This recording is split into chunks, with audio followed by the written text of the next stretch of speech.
my name is Jamie Larson. I teach composition and creative writing at NDSU. Just kind of got involved with the Red River Valley Writing Project recently. I ran a creative writing camp this summer for area teens. That was really, really awesome. And they sponsored that. So kind of been involved in that. And then going to talk a little bit tonight about the Scholastic Writing Awards and what those are and how they can be integrated into, maybe even assignments that you already have. I am by no means an expert on the Red River Valley Writing Project, but I did want to give you just some basic information if you're not aware of what that is. So the National Writing Project has been around 45 years, and it's just designed to be kind of a resource for teachers from kindergarten to college. And a lot of it kind of started with, trying to bridge the gap that sometimes is there between high school and college, or even middle school and high school. So just kind of trying to make that a little bit more seamless.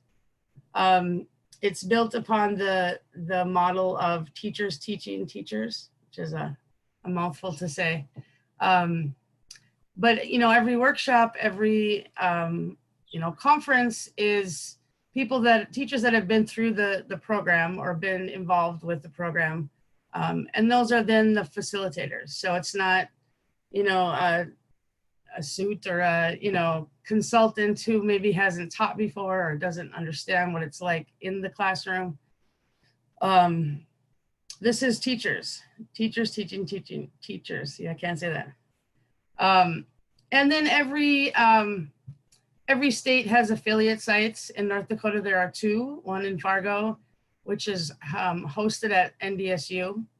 And the other one is the Northern Plains Writing Project, which is at Minot State University. I think that one's about 20 years old. Yeah. So the state kind of has, two different sites. Fargo, I think just by, population alone, kind of gets deferred to, and I don't know that that's necessarily the case, but just a little bit more. There are, like I said, workshops. There are workshops for teens. There are workshops for teachers. There's workshops for teens and teachers together. There's, teaching institutes in the summer. There are just a lot of ways to get involved, but I think the way it's maybe even most valuable is just the resources that they have through their website and through their connection to other programs. If you haven't been on the site before, here are just kind of some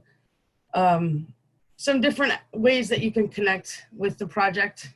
Like I said, the way I got involved was this summer. We had 14 teens from Fargo, Moorhead, and West Fargo who went to a creative writing camp, which was a week long, all day. These kids came and just learned different ways to write in different genres, and it was amazing. So hopefully we can do even more things like that. The Scholastic Art and Writing Awards is the nation's longest running program, like you can see there. And it was designed to give artistic students kind of the same opportunities that athletes might have in terms of scholarships and networking and, just all the things that we afford to these athletes. It was founded to kind of give that same thing to artists and writers. So it's students in grades 7 through 12, they're eligible. I will speak about the North Dakota, affiliate site, but there's Scholastic Award competitions in every state. As you can see, I mean, it's just a massive program. It's grown every year. I know that when North Dakota kind of became involved, I think the first year we had like 5 or 7 submissions, and now we're up to almost 200 every year, which is just amazing. Some of the notable alumni, I guess those are the kind of people that the program hangs its hat on, so to speak, but it's a pretty impressive list. And to think that these famous artists were all identified in high school by somebody, a teacher or, whatever the avenue was. These were high school awards that were given far, before any of these people were famous. And I think that's pretty cool. How it works is every state has certain awards. The top writer or artist in each category is given what's called a gold medal, and those are then eligible to go to the national awards. The national awards are held in Carnegie Hall. It's a really, really prestigious event. And one of the things we're trying to do is really give these students an opportunity to excel at that national level. There's scholarships, there's internships, there's just so many things that would kind of be open to them if we could kind of raise where they finish. There's many categories that students can submit in. You can kind of see how the submissions are judged. Art and writing are judged based on the same standards, so it's kind of all about creativity and the last section here, emergence of a personal vision or voice. I think that's really important. No topics are off limits. It's not censored at all. Anything goes as far as what these students need to express. So it's pretty cool in that way. $7 entry fee. If that's a burden to anybody, that would be figured out. But you can see the writing or the deadline for writing and art is December 6th. So it's about 6 weeks away still. And then the state award ceremony is held at the Plains Art Museum in March. And that's, there's chamber music and there's hors d'oeuvres, and it's a really a fancy, prestigious event that we try to put on for these young people. I have some links for that as well. I kind of wanted to just open it up for discussion. A lot of things that I've heard from teachers, number one, nobody wants more work. I get that. Nobody at the college level wants more work either. So I wanted to talk about ways that we could maybe utilize things that you're already doing, or assignments that you already have, or units that you already have. Just some ideas on how we could do that. And then I'm interested in hearing about ways that you identify maybe those really talented students who aren't, the kind that sign up for creative writing or aren't the kind that think they have anything to say. Often, as you know, those students are kind of the best writers sometimes. They have such a pure and raw voice. And then finally, if there's any resources that we can provide in terms of, helping you either, just in general or with the Scholastic Art and Writing Awards, which is obviously what we're trying to promote here. But just in general, I think we just want to continue to have dialogue between, all levels of education. Like I said, they're really not that different.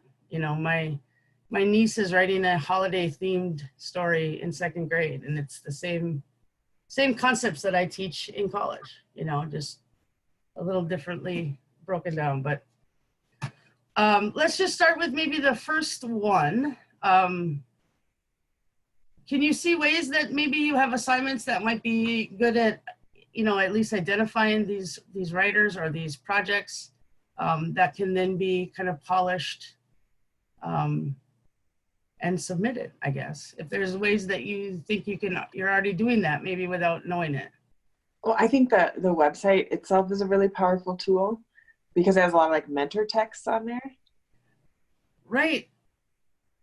I don't want to interrupt you. I forgot a slide actually that I added. Every year there's an anthology printed that has just North Dakota students, all of their work, and it's really amazing work. Great additions to your library or your school or your classroom library, but it has some of those mentor texts that you were talking about. And they're really powerful. And I can get you information on how to order one of those if you'd like. And a shameless plug, if you adjudicate the awards, you will get a free copy, or at least I did last year. You are right. Yes. Do be thinking too, I know elementary folks that you can't enter this particular contest. How could you use some of the ideas and motivating factors and some of the resources provided by the Scholastic Arts award. So I encourage you to think outside the box. I know like it's a little hard because you can't enter this contest, but just scanning, particularly when I scanned the art awards section, I was like, oh my God, there'd be so many cool projects that you could do with kids as like book responses, as writing responses, as different things that I hadn't thought about. And I started getting all kinds of ideas of things, of ways I could use these seeds in the classroom. Well, I think too, part of it, like with and I haven't read the anthology, but like looking at the website, it has the exam, like it has some of the award winning. And I think it's just powerful that the kids can see if I remember correctly, you can see how old they are. And it's just kind of nice to give examples to your kids that like, you know, you don't have to be old to write really good stuff. Yeah, I had a few students submit last year for the first time, but I think they were all in the art category. And then, as I said, I judged last year some of the writing submissions. One nice thing about the broad list of categories for writing is that it doesn't just have to be creative writing or fiction writing. There's also essay and other categories that you're probably having them do these sort of writings. And so, you know, even if it's not what we normally think of as creative writing, whatever genre it is, there's probably a category for it. And if it's something that you think stands out, you know, just tell them, you know, you could probably submit and probably win, because the more obscure the category, the less entries that are going to be in there and the higher chance that they could win. Yeah, that makes me think of all of the critical analysis essays that we write in AP. There's so many essays that they write in there of rhetorical analysis essays and the different things that they're doing of breaking something apart, but really creating an argument for that that could be submitted to one of these categories. And I would have never thought of that. Thank you, Josh.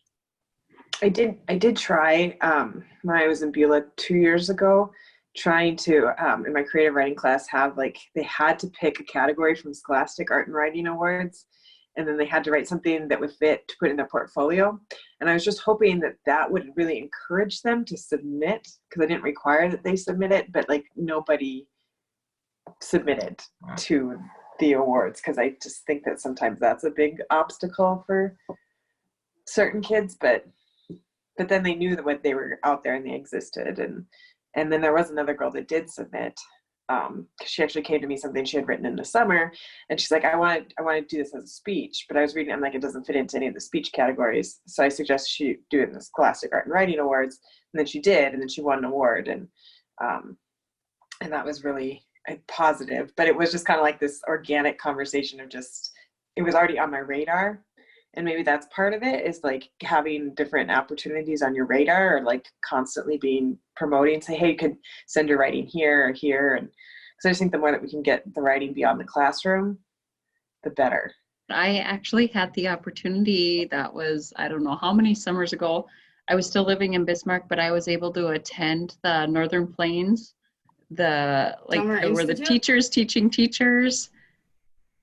The Summer Institute, am I saying that right? I don't know. I think so. Yes, but and that was right after I started teaching, and I still use so many ideas that I got from those few weeks in the summer, and I made lifelong friends through that class. And so if anybody ever has the opportunity to attend that, I would highly recommend it. So, and I felt very much out of my comfort zone, because I don't look at myself as a writer.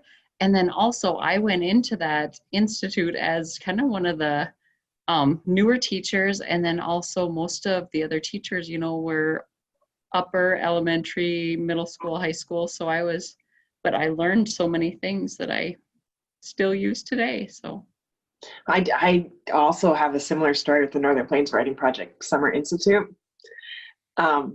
Took it after my second year of teaching, and that was very transformative.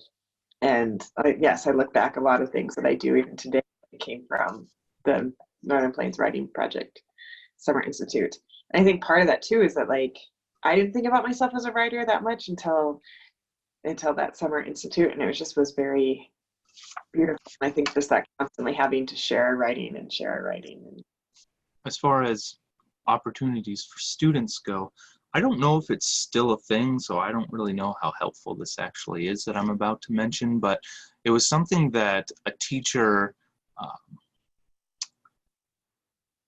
invited or nominated me to go to when I was in, I think, like 7th or 8th grade. It was a writing workshop in Bismarck at Horizon. This was years and years ago, but I don't know if that's something that they still host in Bismarck. Is like a middle school, junior high sort of writing workshop for students. So I don't know if there's something that's available like that in your area. If you live in a larger place like that, maybe that's something that a person could look into. Jamie, when you did your the camp this summer, were you thinking about some of the kids writing, going to Scholastic Art and Writing Awards? Was that part of the camp, or is that just a? It wasn't. It certainly could be, and we talked a lot to them about that. But the original goal was just to, I'd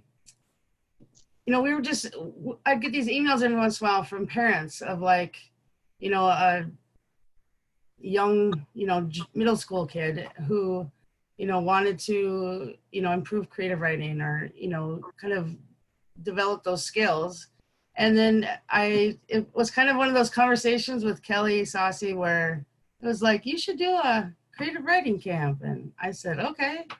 And didn't really put much more thought into it, for the next couple of months, but it turned out really well. Like I said, we had 14 students.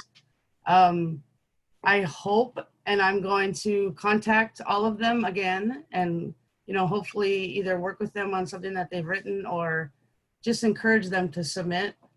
I think every single one of those students on the first day said something along the lines of, I don't know if I'm a very good writer or not, or, those statements that we all hear. But I think, a student that is going to on their own sign up for, Scholastic Awards or any of those kind of programs really needs a high level of self-confidence that I know a lot of young writers don't have. So that's why I was, also interested in talking about ways, even ideas that I can get, ways that you can identify, students that have the potential and just not the confidence, or how you see those students fitting into, a creative writing awards program like this, or just in general. All my freshmen just did literacy narratives, and, my freshmen and your high school students are, just a couple months difference.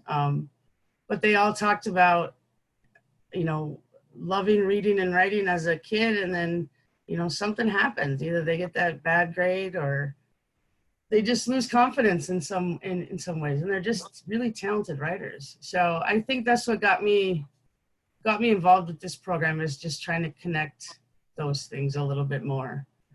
And I think I always thought of college as different than high school, as far as pedagogy or whatever it is, and it's not at all. And I'm slowly learning that. But I have contacted the students from the camp, and I hope that they all do submit. So this is my first year in Watford City. I'm teaching 7th grade English, but the 8th grade teacher introduced herself like right away. She just said that she's a Scholastic Art and Writing person.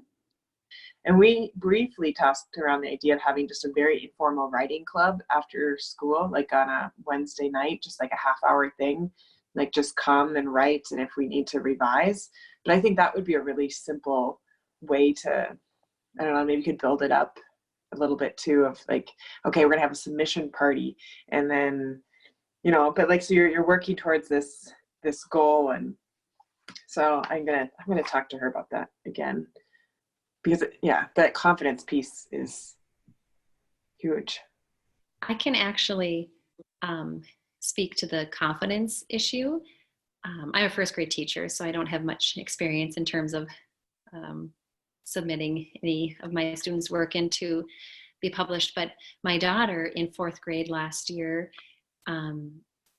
was entered. She wrote a poem, and her SWEP teacher, her enrichment teacher, submitted it to, and of course the name right now is slipping my mind, but she submitted it to some creative writing contest, and it was chosen and published, and we ordered a book.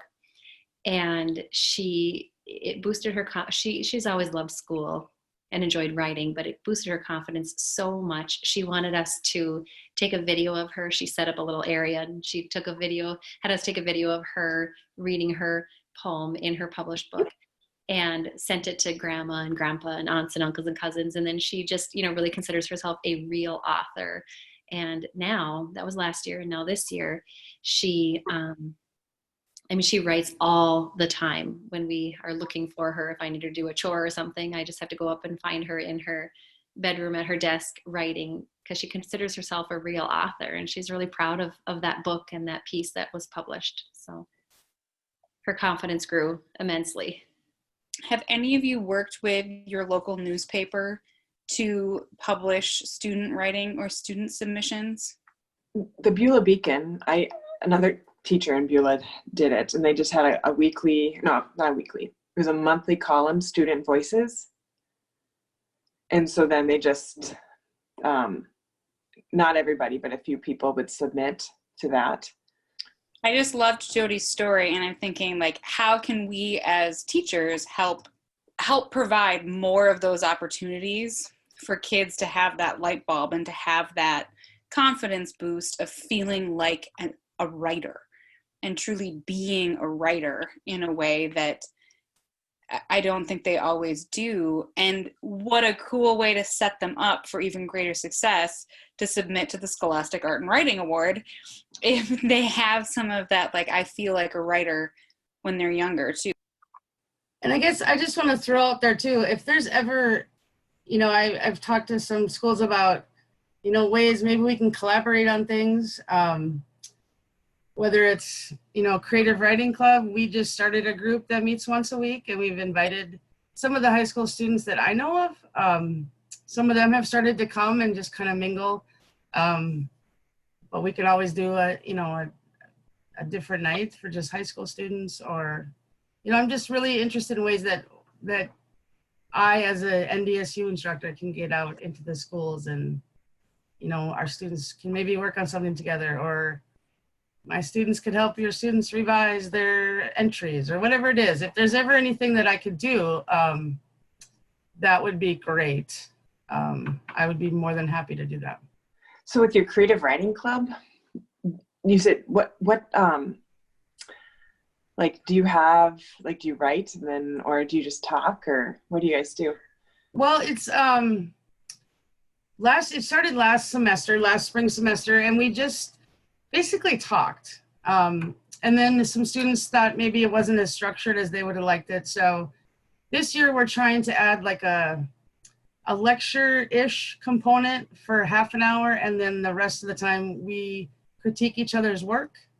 So usually students, our group meets on Thursday, and by Tuesday they email me something that they want to work on or have critiqued, and then the group critiques that on Thursday and provides feedback. And it's a couple of my 3rd and 4th year level students who are kind of mentoring some of the freshmen. We actually have 2 Scholastic winners from last year that are in the group, so that's kind of cool. But right now it's kind of a core group. We're trying to grow it. The top winner from last year goes to Davies, and she's actually been coming. She's a fabulous writer. I mean, I guess, again, it goes back to just thinking outside the box. Like, how can we help each other? We have the same goals and the same, the same outcomes. How can we help each other accomplish those goals, or whatever it is? I guess just kind of the sky's the limit is kind of how I'm looking at it.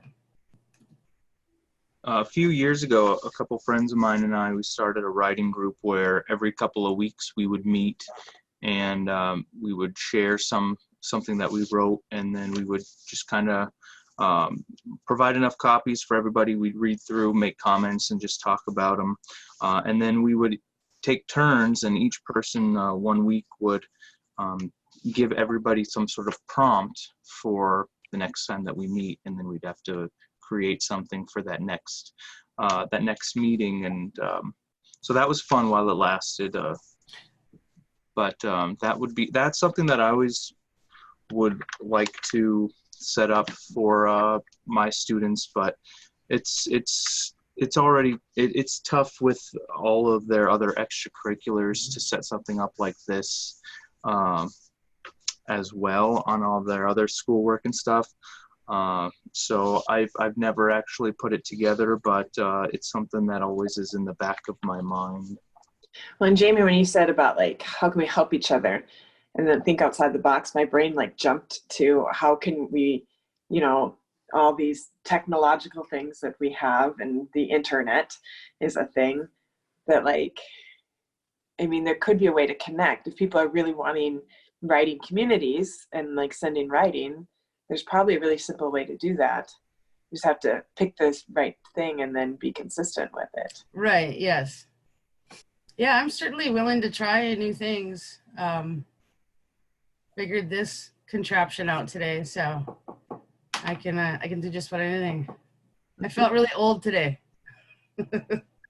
I should add that the Scholastic Art Awards, we're also trying to figure out a way to reach the smaller schools. We don't get a lot of entries from smaller schools, or even, some of the fairly larger ones on the West Coast. If you ever have ideas or contacts or ways that we could increase submissions, we want it to not just be Fargo and Grand Forks, and there's talented writers everywhere. So if you guys ever have ideas, or have friends or colleagues that maybe would be interested, shoot them my email address, or whatever, and we can try to get them involved too. Other questions or thoughts about stimulating writing and nurturing young writers? On the young writers topic, I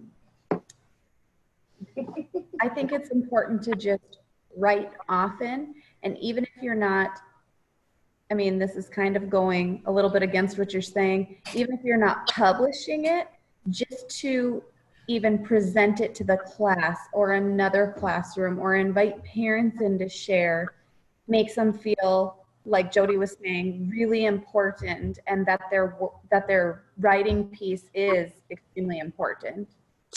I think that's a great point I was asking about just anything, like how else do we just build that authenticity of anything I think we can do as teachers so that kids aren't just writing for us, is really what I was aiming for. These awards are great, and it's great that, Jody's story made my heart smile of just, that's great, of like having a person feel like a writer. But you're right, Becky, anything that just makes the kids see that their writing has authenticity. And I've even just been thinking about how to like publish stuff like in a really quirky way. Even just like putting up, because there's like all these TVs around with announcements, like, maybe just doing like poems there, or even like locker signs are sometimes a big deal. But if you could just like, instead of, just like, you could have them put their writing up there, or you could even just like, several, maybe have like a limited edition of a poem, but just put stuff in like really random places, because then the more that, it's like you're putting that writing out there in really small, low risk situations, and just be kind of funny and goofy about it. Because I think that the kids sometimes put a lot of pressure on themselves for stuff, and I know that teachers put sometimes a lot of pressure on themselves, but like the more I can just make it like fun and low pressure, and that could build confidence. Is there anything in the kind of way of resources that you're lacking, or maybe just that we can provide for you?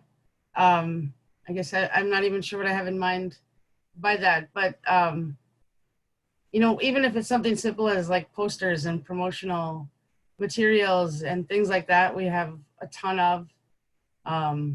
But if you can think of other ways for us to help you out, whether it's with the awards or the Red River Valley Writing Project or just in general, please let us know.